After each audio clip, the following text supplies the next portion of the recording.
India and Japan held their first ever foreign and defense ministerial dialogue, better known as the 2+2 dialogue, in New Delhi today, during which the two sides focused on threats to regional security, particularly from Pakistan-based terror groups, asking it to take strong and visible action against them.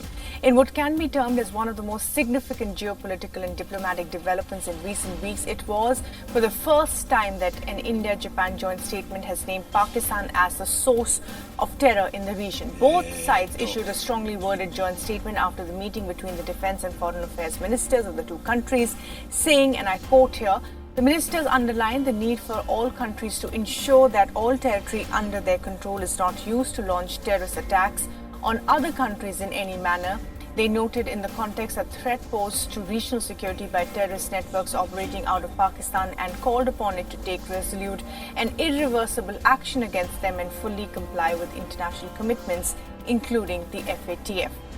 Now, the fact that a key strategic partner like Japan has agreed to India's stand on Pakistan-based terror and agreed to call out Pakistan's inaction on terror has significant implications on India's Western Front, but also an attempt to balance the Chinese influence. Pakistan's all-weather friend and India's domineering neighbor China has not only tried to prevent Pakistan from being blacklisted at the FATF, but also backed Pakistan on its position in Kashmir at global forums. WION's principal diplomatic correspondent Siddhant Sibal is joining us live on the phone line now. And Siddhant, significant development, of course. Firstly, the first 2+2 dialogue and successful, with the mention, of course, there of terror emanating from Pakistan, naming Pakistan.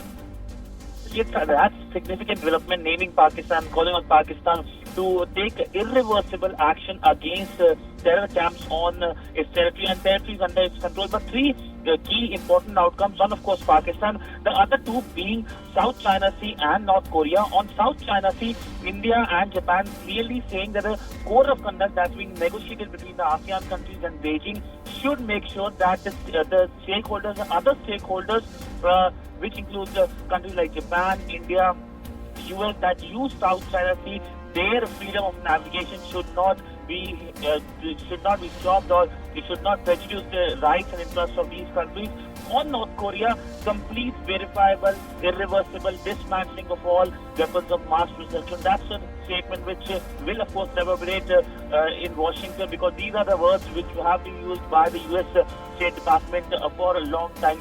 So, three key important outcomes. But other than that, if you look at India's and Japan's defense outcomes, the Japanese side will be sending a liaison officer at the Information Fusion Center, which is situated in Gurgaon, and takes the entire Indian Ocean region, all the developments which happen there. The Australians have said yes to it, the British have said yes to it, and now the Japanese have said yes to it. And also, the last and the most important point is the acquisitions and the cross-servicing agreement, which is a logistic agreement which is being negotiated. Both of the sides discussed this, and this is now likely to be signed during Japanese Prime Minister Shinzo Abe's visit to India in mid-December.